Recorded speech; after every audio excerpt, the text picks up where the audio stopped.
Welcome back. This is The Pick. Welcome to the show, you guys. And this is going to be a recap of the NFL. And our first game is going to be the Ravens in Pittsburgh. Pittsburgh won this 23-16. Really low scoring, fairly a defensive game. I kind of thought this was going to happen. Let me get some stats knocked out right quick. Flacco had 206 yards, no tubs. Big Ben had 2 touchdowns, almost 300 yards. Connor had 107 yards, no tubs. Alex Collins had 35 yards and 1 tub and 9 carries. Snead had only 58 yards, no tubs. And let's see, Juju had 78 yards. Yes, 78 yards. Connor had a receiving yard, 56 yards tub, and Antonio Brown had only 5 catches, 42 yards on tub. So yeah, not a lot of offense in this game. A really defensive battle, which I figured was going to be. Big Ben played okay. He didn't really need to play great.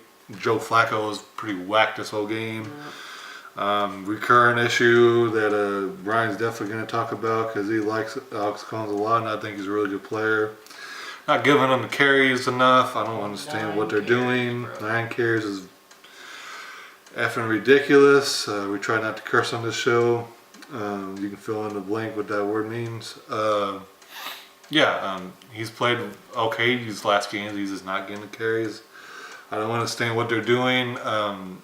Orlando Brown, right tackle for Ravens, played really, really well. Yeah, dude. I thought he might have been the weak part of this game. TJ, held his ground, and he played really well against him. So he's proven that not all these GMs know what the heck they're talking about.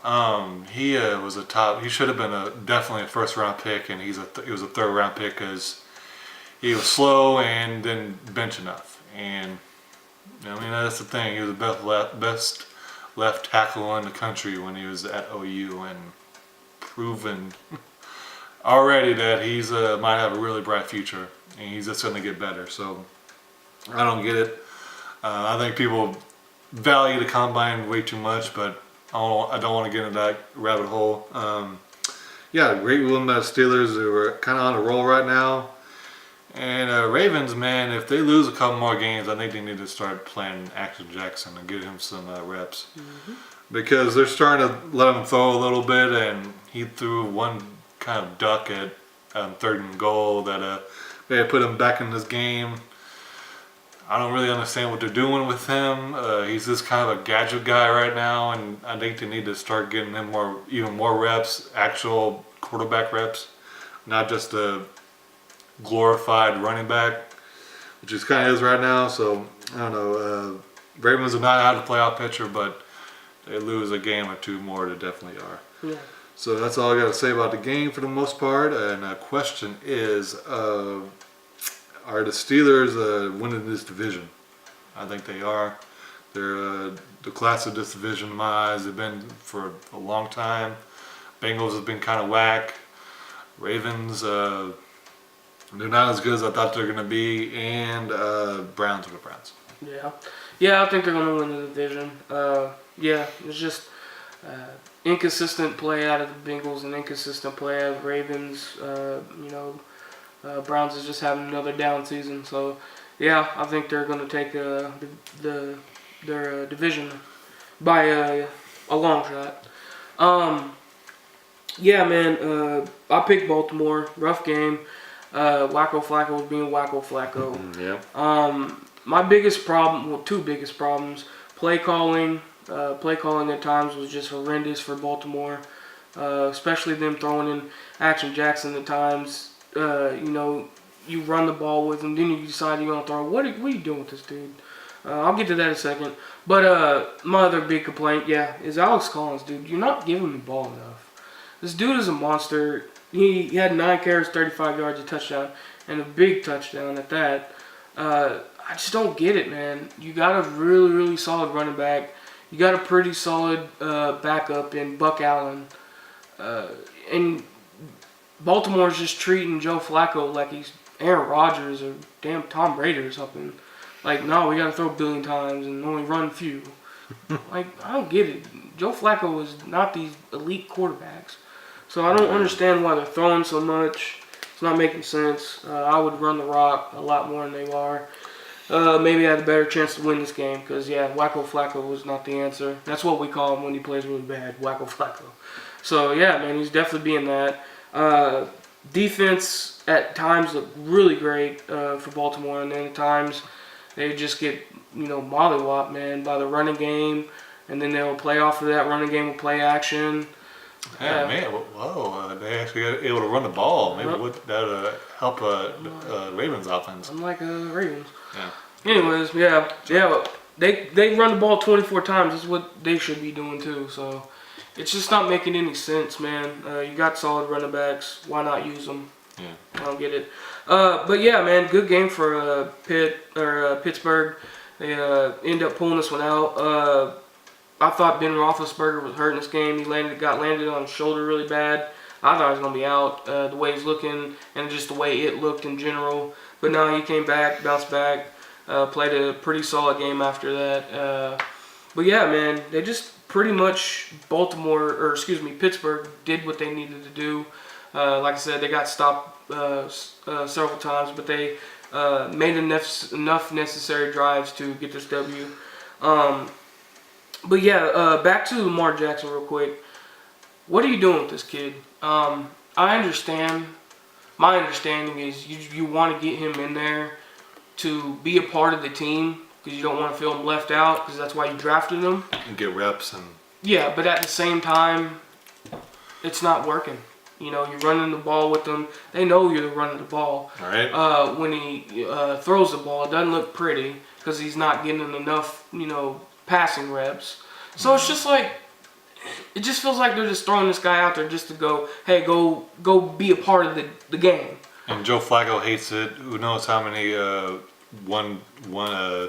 number one snaps he's even getting in practice, Lamar Jackson. And Lamar Jackson hates it too because he wants to actually play. Yeah, he wants to play the whole game and be more a part of it than just some little stupid gadget plays. Like, that's not what he was in Louisville. That's not what he is. He's a quarterback. Yeah, he might not be the greatest at throwing. He's really good at running, but you can't acclimate that if you're not using him at his full abilities. You're just using him for one thing, and it gets shut down. So. It's like almost a glorified Wildcat quarterback. Yeah, and dude, you're just not using him right when he is put in there, and it just makes the game even that much more of a mess. So, yeah, Baltimore got some things to figure out with Lamar Jackson, and they need to run the ball more. Period. So I don't get it, man. Yeah, but anyways, good win by Pittsburgh. I just don't get Alex Collins. He's not a superstar, but one, we don't even know how good he really is because he doesn't get enough carries, and two, like given Los Angeles, for instance. The whole offense revolves around Todd Gurley.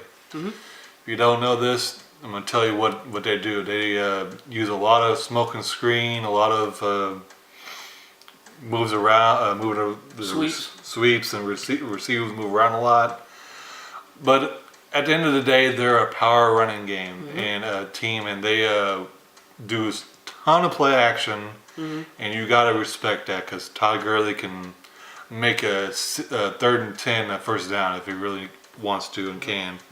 So that's the thing. They do a ton of play action. Goff's really good at it, and that gets the linebackers to stop for a second, gets the DBs to stop for a second, and it works. I don't understand what they're doing. I think Harbaugh's probably going to be fired this year, and I think he's a really good coach. Yeah. I think Joe Flacco is not a really good quarterback. We call him Wacko Flacco for a reason because he's not good. He's not a terrible quarterback, but at the time he was the most overpaid quarterback. But the market's changed. But that Super Bowl run was magical. But I thought he might have a good year because he might get replaced, but he's not. He played well in the first few games, but I think they figured out that King Crab is King Lobster. He's not very good anymore. Snead's pretty much a deep route, and they don't get the ball to their best target, which is Andrews, because I don't know what the heck they're doing. They got more targets to King Lobster, 7 targets, and then we got Andrews 6. So it's terrible offense. Defense for Ravens played fairly well though. But we're gonna go to break, and we're gonna talk about this is gonna be the second part of this video about the Lev Bell situation. We've been kind of avoiding this topic, but this is about to be the week that he needs a report, or he's not going to be able to be a free agent. So we're going to get into it, how we feel about the situation, and we're going to talk about both sides of the argument. So we're going to be right back. Welcome back to This Pick. Welcome back to the show, you guys. And this will be the second half of our video of the Pittsburgh and Ravens game. All right, so we're going to talk about the Lev Bell situation. So if you've been living on a rock, Leveon Bell is arguably the best running back in the NFL, and he's held out the whole season because he's not able to sign a contract that he wants to sign with Pittsburgh. He wants a long term, a lot of guaranteed money, and Pittsburgh doesn't want to do that because, one, he's a running back. Running backs are kind of a dime a dozen to a certain degree. I kind of disagree with that a little bit, especially in today's NFL. Yeah. You can see what Todd Gurley does with the Rams, like first part of this video. If Todd Gurley wasn't on the Rams, their offense wouldn't be nearly as good as it is.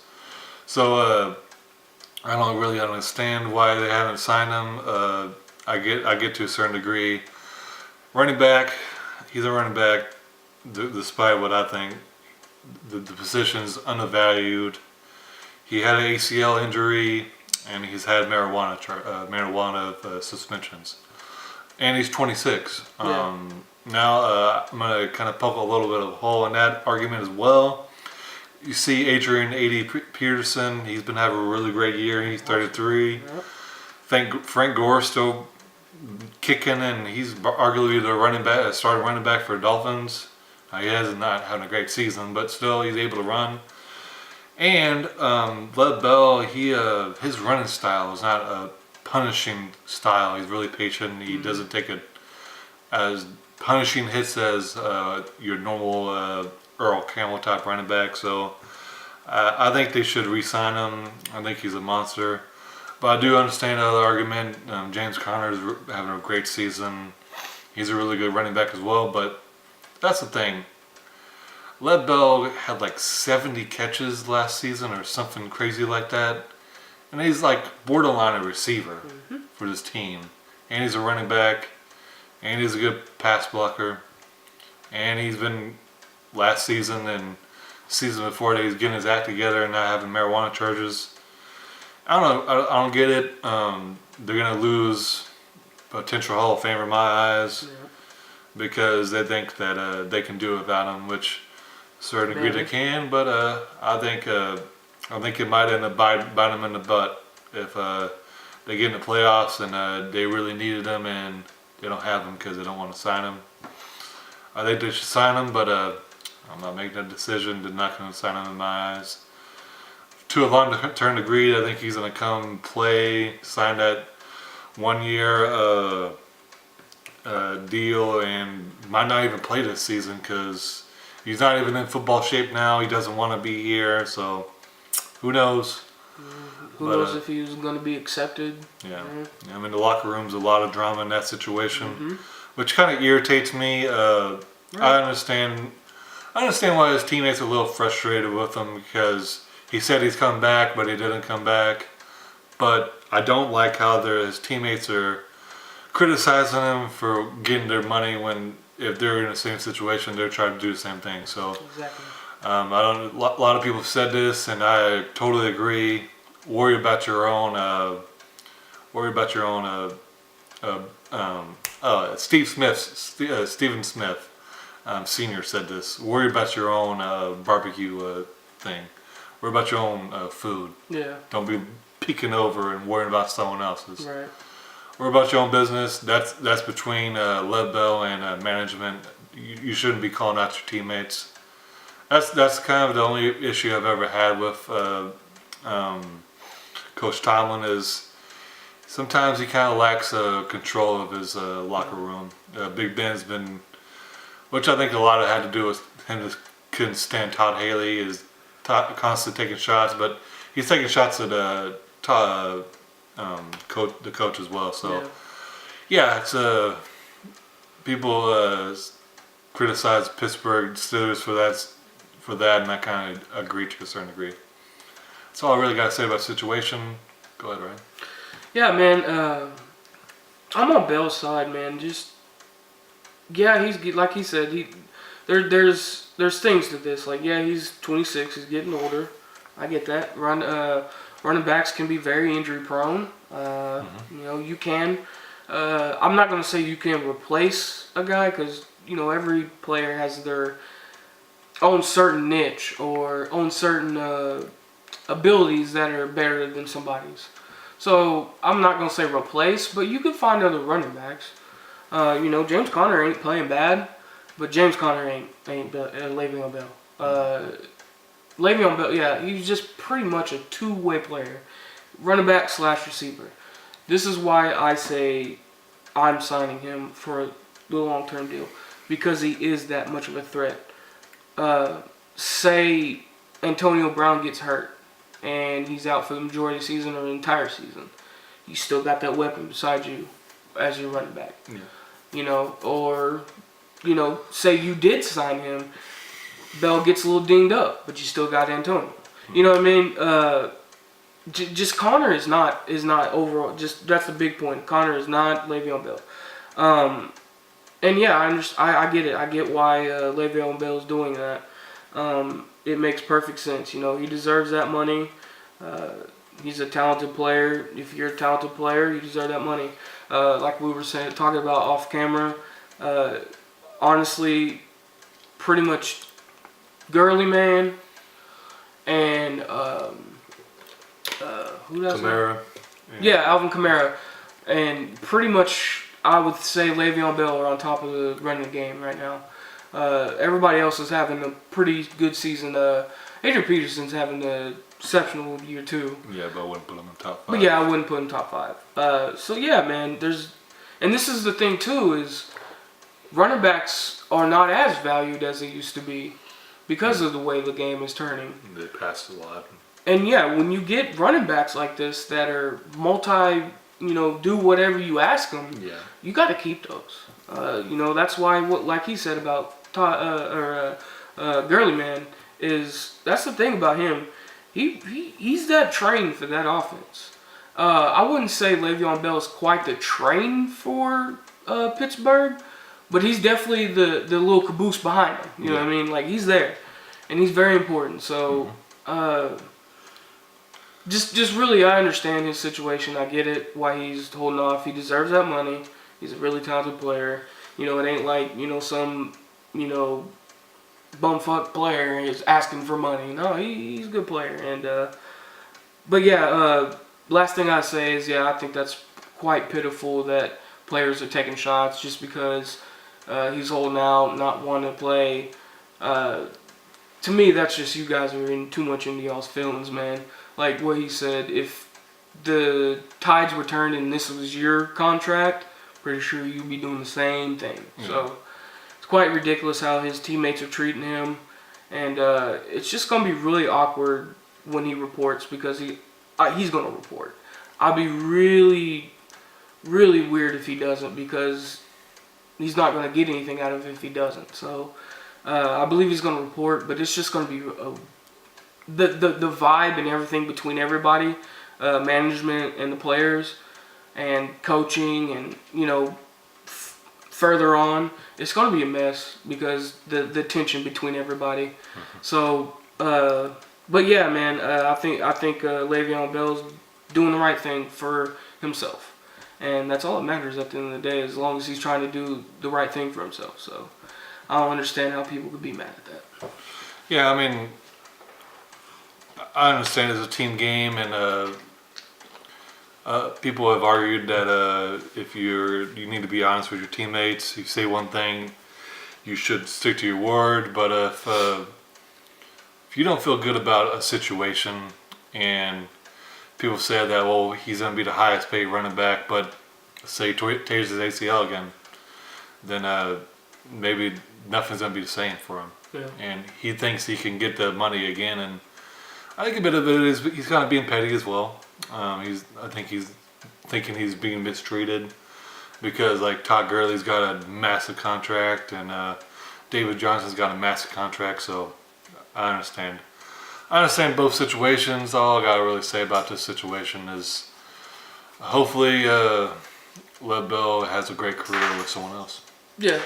Hopefully, it turns out for the better for everybody, not just Bell, for everybody. Because we don't want him to get stuck there and literally just be, playing somewhere where he don't want to be. Then the passion goes away, then all that stuff goes away. So yeah, hopefully this turns out for the best, and hopefully nothing crazy happens. Alright, well, that's all I gotta say. Comment, subscribe, and like our videos. Thank you for watching. We'll see you on the next one.